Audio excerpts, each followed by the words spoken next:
bienvenue sur la cabane. Salut. Donc aujourd'hui, petite vidéo où on s'est mis sur notre 31, faut dire la vérité, on a sorti nos plus beaux habits. Il faut bien l'avouer. Il faut bien l'avouer, on est en bonnet. Ouais. Entre deux postes de... Enfin là, d'enlever toutes les planches potagères. Le chien dent. Le chien dent, là on en a plein, donc comme on a des planches, ben, on le fait à la main. Oui. Voilà, Oui. et ben, on doit monter du bois, les DOS, si vous vous rappelez sur certaines vidéos où on stocke le bois.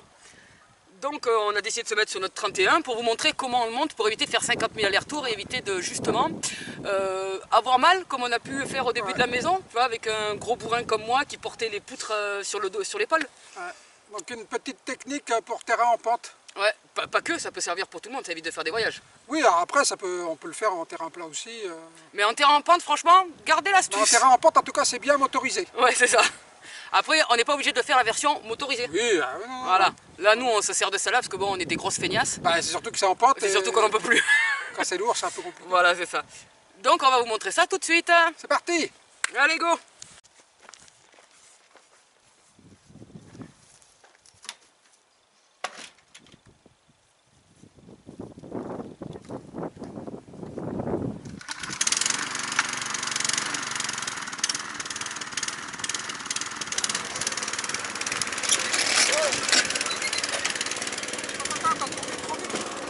C'est toi, hein?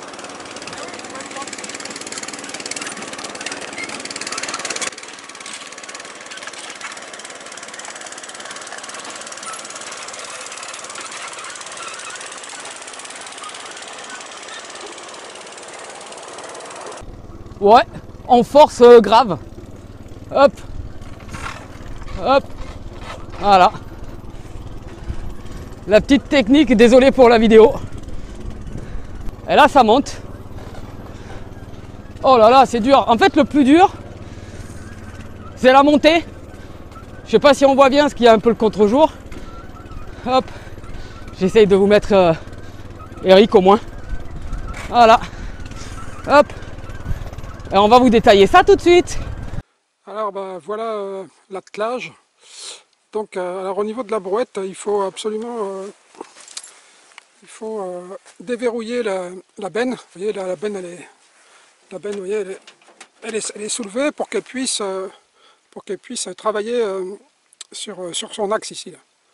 Voilà, et donc avec la pente, quand on monte, en fait, elle va suivre les différences d'angle. Et donc, ça évite de forcer sur la brouette, quoi. Voilà, et donc là, vous avez dû voir le premier système de ridelle expérimental. Et là, j'en ai fait un autre. En fait, ils sont reliés par en dessous. Je ne sais pas si on va voir. Voilà, je les ai reliés, ce qui fait que voilà, ça ne bouge plus. Et après, j'ai juste un tendeur qui passe de part et d'autre pour empêcher le bois de trop bouger. Et pareil, donc sur la petite carriole manuelle, là, donc pareil, j'ai juste enlevé la ridelle, enfin je l'ai enlevé, j'ai descendu la ridelle arrière, la voilà. Et après, donc un tendeur. Bon, il faudrait peut-être un plus costaud là, pour moins que ça tire. Bon après, il ne faut pas trop charger non plus, bien sûr. Il faut que ça reste raisonnable parce que c'est pas non plus, c'est pas un tractopelle quoi. Bon après, une petite précision quand même, il faut y aller tout doucement pour pas justement, pour pas que ça force avec des grosses secousses ou des choses comme ça quoi.